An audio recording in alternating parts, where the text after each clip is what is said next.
He killed 77 people, and his prison cell has a treadmill, a DVD player, a window with a view.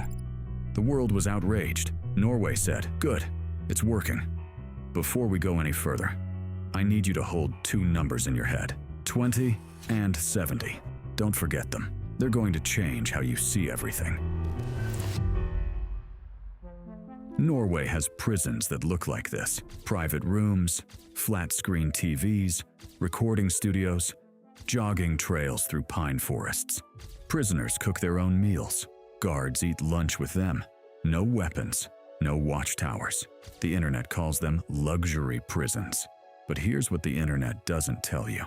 Norway has one of the lowest crime rates on Earth, one of the safest societies ever measured, and a prison system that, by every single metric that exists, works. So the real question isn't why Norwegian prisons look like that. The real question is, why does yours look the way it does?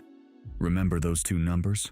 20 and 70. Here they are. Norway's recidivism rate, the percentage of released prisoners who reoffend within 2 years, is approximately 20%. The United States, 68%. That means for every 10 people America releases from prison, 7 are back inside within 2 years. Norway releases 10. 2 return. Same human beings. Same capacity for violence. Same broken childhoods. Same addiction histories. Same rage. Different system, completely different outcome. So ask yourself, if your country's system isn't reducing crime, what exactly is it for?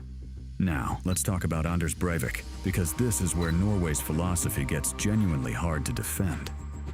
On July 22, 2011, Breivik detonated a car bomb in Oslo. Then he took a ferry to a small island called Utøya, and over the next 69 minutes, he hunted and shot 69 people, most of them teenagers attending a summer youth camp.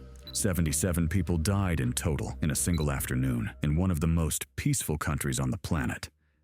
The grief was incomprehensible, and then Norway sentenced him to 21 years, with the possibility of extension if he remained dangerous, which he does, which means he will almost certainly die inside. But still, 21 years. A cell with a treadmill, access to university courses, his human rights fully intact. The outrage was global. How is this justice? Here is what Norway said back. We don't lower ourselves, not even for him. Because the day we decide that some people deserve to be tortured, we have already lost something we cannot get back. That is not softness. That is a value system so deeply held, so thoroughly believed in, that it doesn't bend even for the worst person in the country's modern history. And when you understand that, you understand everything about Norway. Here is what no documentary will tell you. The Norwegian prison model isn't expensive. It's cheaper, long-term, than systems with high reoffending rates. Fewer trials, fewer victims, fewer destroyed families. Less crime means less cost at every level of society. The math works, the data works. Every independent researcher who has studied this system has come to the same conclusion. It works. And yet, almost no country has copied it. Not because they can't afford it. Not because their criminals are somehow worse.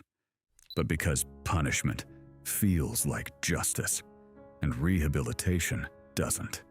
We are wired to want suffering in return for suffering. It's one of the oldest human instincts alive. Norway looked at that instinct and chose differently. That man who killed 77 people is still in a Norwegian cell right now.